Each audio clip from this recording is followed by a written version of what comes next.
President Trump promised a swift, decisive military victory in the Middle East. Instead, American forces completed their 11th consecutive night of bombing runs over Iran. Iran is colliding with a fractured Congress. Defense Secretary Pete Hegseth recently appeared before a Senate committee to deliver an urgent warning about the war's mounting price tag. This chart shows the financial toll so far. The U.S. military has burned through $37.5 billion. Now, Hegseth is demanding an additional $67 billion. Without this emergency funding, the Pentagon must suspend readiness programs worldwide. To justify this massive budget request, military leaders argue that their sustained strikes have severely degraded Iran's capabilities, leaving the nation at its weakest point militarily in decades. That claim creates a glaring contradiction. If Iran's forces are truly decimated, the United States shouldn't need to bleed its own treasury dry to fund an ever-expanding war. This map shows the Strait of Hormuz, the exact location where the conflict ignited in late February. After diplomatic negotiations broke down, Iran moved to block this vital shipping lane entirely. The initial American response was highly contained. For the first few days, U.S. forces limited their strikes to coastal ports and known drone launch sites, aiming specifically to force the strait back open. Those limited strikes failed to break the blockade. To force a capitulation, the Pentagon expanded its target list, pushing deeper inland to destroy civilian transport networks and bridges across the country. Then, the U.S. military crossed a major geopolitical line.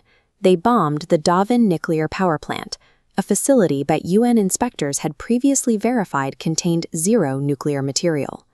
Now, President Trump is threatening to hit Pickaxe Mountain, an underground industrial site near Natanz that Israel claims houses equipment for nuclear weapons production. Every step inland reveals the failure of the previous bombing runs. Instead of securing a surrender, these strikes have locked both nations into a dangerous, retaliatory cycle of one-upmanship.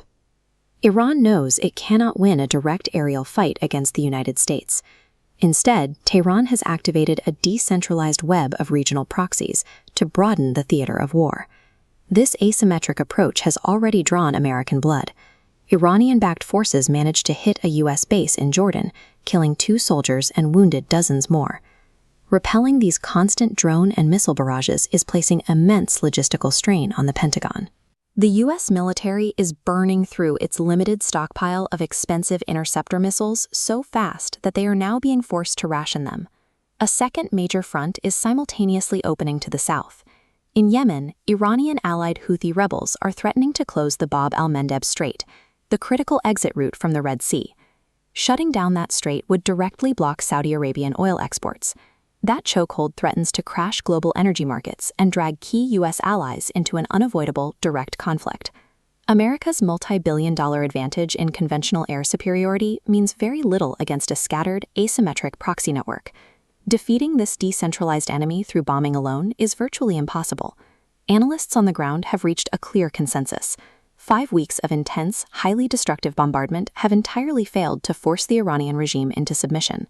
Recognizing this stalemate, the U.S. administration is quietly attempting to employ non-kinetic strategies elsewhere, recently allowing direct flights to Lebanon for the first time in 4 decades. The goal of this maneuver is to build a regional counterbalance. The White House is offering political and financial support to President Joseph Aoun and the Lebanese army to help them disarm Hezbollah. These diplomatic maneuvers operate on a timeline of years, but the battlefield is deteriorating in days. The U.S. military is depleting its munitions and burning through billions in cash, while the entire region flirts with total war. The most immediate, fragile hope for de-escalation rests on back-channel negotiations, currently being led by regional actors like Pakistan and Qatar. The promise of a quick, painless military victory was a massive miscalculation. Unless the United States fully commits to these diplomatic off-ramps, it will remain trapped in an unaffordable, unwinnable war.